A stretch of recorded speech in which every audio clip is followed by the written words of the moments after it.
തൃശൂർ കോർപ്പറേഷന്റെ ഭരണത്തിനെതിരെ കോർപ്പറേഷന് മുന്നിൽ ബിജെപി ഏകദിന ഉപവാസ സമരം സംഘടിപ്പിച്ചു. സമരം ബിജെപി സംസ്ഥാന ജനറൽ സെക്രട്ടറി സി കൃഷ്ണകുമാർ ഉദ്ഘാടനം ചെയ്തു. തൃശൂർ കോർപ്പറേഷനിൽ കഴിഞ്ഞ 5 വർഷമായി അഴിമതിയും കെടുകാര്യസ്ഥതയുമാണ് നടക്കുന്നതെന്ന് സി കൃഷ്ണകുമാർ പറഞ്ഞു. രാവിലെ 10 മണിക്കാണ് ഉപവാസ സമരം ആരംഭിച്ചത്. ഏകദിന ഉപവാസ സമരത്തിന്റെ ഉദ്ഘാടനം ബിജെപി സംസ്ഥാന ജനറൽ സെക്രട്ടറി സി കൃഷ്ണകുമാർ നിർവഹിച്ചു. നിയമസഭയിൽ വി.ഡി. സതീശൻ പിണറായി വിജയനെ സംരക്ഷിക്കുന്നത് പോലെയാണ് തൃശൂർ കോർപ്പറേഷനിൽ UDF മേയറെ സംരക്ഷിക്കുന്നതെന്നും കൃഷ്ണകുമാർ പറഞ്ഞു. നമുക്കെല്ലാം വീരപ്പനെ ഓർമ്മയുണ്ടായിരുന്നു. വീരപ്പൻ കാട്ടിനകത്താണ് കൊള്ള നടത്തിയത്. എന്നാൽ അഭിനവ വീരപ്പനായിട്ടുള്ള തൃശൂരിന്റെ മേയർ തൃശൂരിനെ കട്ടുമുടിക്കുന്ന കാഴ്ചയാണ് നമ്മൾ കണ്ടുകൊണ്ടിരിക്കുന്നത്.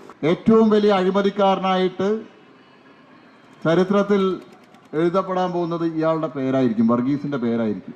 തൃശൂർ കോർപ്പറേഷന് ഒരുപാട് കേന്ദ്ര ഫണ്ടുകൾ വരുന്നുണ്ട്. അതിലെല്ലാം കൈയിട്ട് വാരിയാൽ, അതിലെല്ലാം നിങ്ങൾ കൈയിട്ട് വാരിയിട്ടുണ്ടെങ്കിൽ നിങ്ങളുടെ സ്ഥാനം മേയർ കഴിഞ്ഞാൽ പിന്നീട് നിങ്ങൾ പോവുക തൃശ്ശൂരിലെ ജയിലിനുള്ളിലായിരിക്കും എന്നുള്ള കാര്യത്തിൽ യാതൊരു സംശയവുമില്ല.